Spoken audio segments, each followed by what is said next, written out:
Hello and good evening, everybody. Welcome to another episode of Discover with Spinetti. Today we're talking about the 5 myths of dental implants, and I'm going to debunk them. So let's not waste time.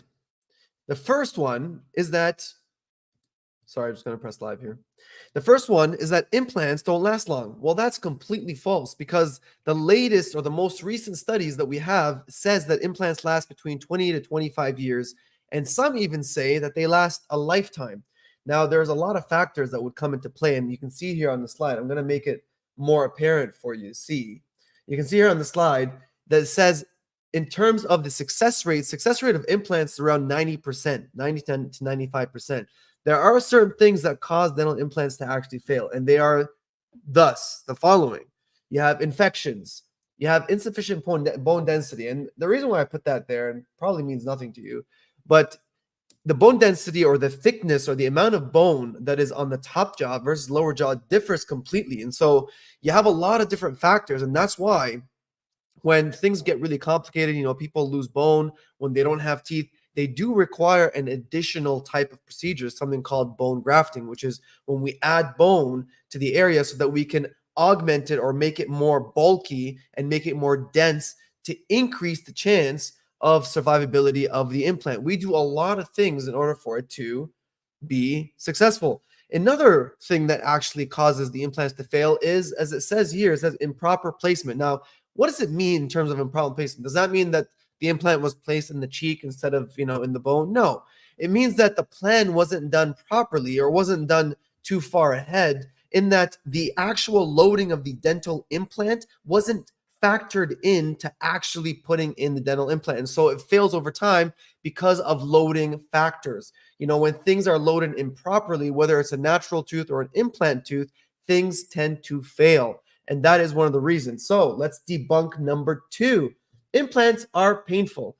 Now, this is something that I hear really often. It probably should be number 1 because this is probably the number 1 thing that I hear from my patients all the time before they get dental implants, is that they think that dental implants are going to be painful. Now, I'm telling you, 9 times out of 10, after I put in a dental implant, the patient looks at me and says, I didn't feel anything. I'm not joking. And then when I do my follow-up, I give them medications, I give them my post-operative instructions and all this stuff. And then they tell me, they're like, I barely needed any pain medications. I'm not joking. Scout's honor, straight up. Okay, I'm telling you, dental implants are actually a lot more comfortable than you think that they are.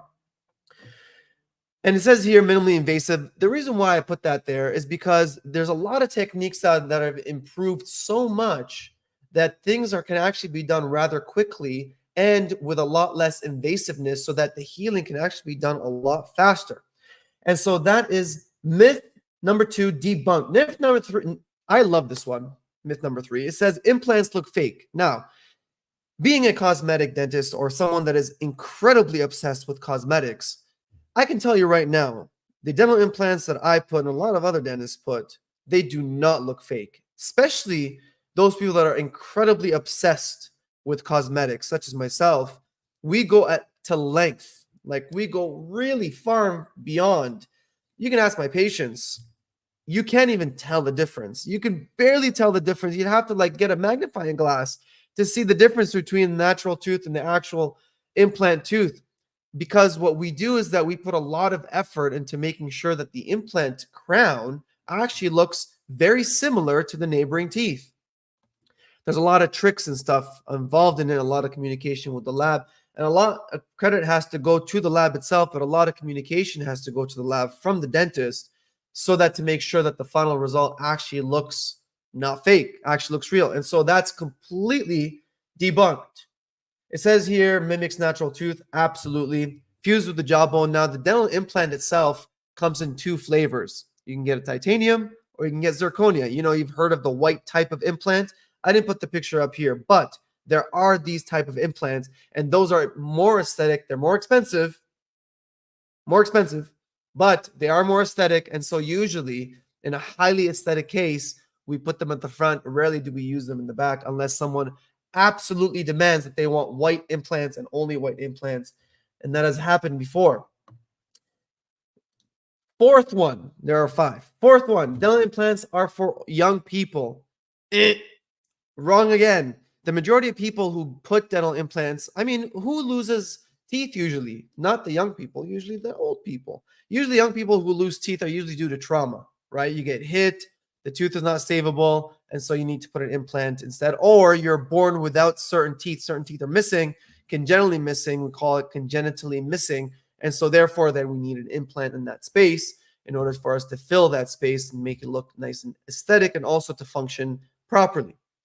Now, people that are older usually encounter a lot of things associated with their health, associated with their age, with their habits, whether they're smokers, diabetics, so on and so forth. That would make the dental implant actually a lot more complicated to put in than just a straightforward case such as a younger person. But the majority of people who actually put dental implants into their mouth are older people because of age and because they do lose teeth over time. Now, I need to stress something. Dental implants, no, rather, losing teeth is not a natural consequence of age. I should have put that as a misconception. Maybe I'll put another debunk session. But needless to say, a lot of people think that as you grow older, it's natural for you to lose teeth. Absolutely false. If you see your dentist regularly and you follow the instructions of your dentist, you should be able to keep all of your teeth for the rest of your life without needing to do any implants. But if you do not go to the dentist regularly, or you don't follow up with going to the dentist, or you don't do as the dentist recommends, then you fall into the category of, for instance, periodontal disease, which is one of the major reasons of you losing teeth. Or you get infections such as, decay, and you need root canals. And after root canals, you put a crown. And then, after some time, 15 years, 10, 15 years, the root canal needs to be redone, or you get another infection because more cavities. And then you lose the tooth, and then you need an implant. But if you are diligent in going to the dentist regularly, and my recommendation is for you to go every 6 months. I've discussed this before. Check it out in another video. But I've discussed this before. My opinion that you should go to the dentist every 6 months for your cleanings, minimum, like in terms of your cleanings. Because if you do that, then things can be caught really early on and things do not build up and you don't get the gingivitis. And a lot of people go through a lot of problems, during their life. And so they don't take care of themselves. They start eating a lot of crap. And then their teeth take the first hit and they don't notice it until it's too late. So that's why it's really important for you to actually go to see your dentist every 6 months in order for you to keep your teeth for the rest of your life. So are dental implants made for young people? They are made for young and for old. Now, in terms of young people, I should say this. In terms of young people, you do have to wait until your jaw fully forms before you put in dental implants. Because if you put a dental implant too early, then dental implant can sink into the bone and looks incredibly unaesthetic. And then you you just get into a lot of complications to the degree of which, that implant needs to either be retrieved. It's a mess. So you don't want to get into that phase. And so what we do for our younger patients is we do a Maryland bridge, which is completely aesthetic. It lasts around 10, 15, maybe even sometimes 20 years, gives the person enough time for the bone to mature. And then at that point, then we can discuss an option of putting a dental implant in. But dental implants are not a straightforward factor for young people. Okay, but that's on another subject. Now, I do see some of you have logged in, and I appreciate all of you. But if you have any questions, make sure you feed them through so I can answer them for you live. I mean, that's part of the point as to why I'm doing it live, so you can ask the questions and I can answer them directly. Last but certainly not least, implants require a lot of maintenance. Now, this, although it's not 100% true, it's not 100% false either, because one of the misconceptions with regards to dental implants around this kind of topic is that dental implants are similar to the teeth with regards to maintenance, and that is false as well. Now, do they require a lot more maintenance? They do not require a lot more maintenance. Do they require a specific type of maintenance? They do.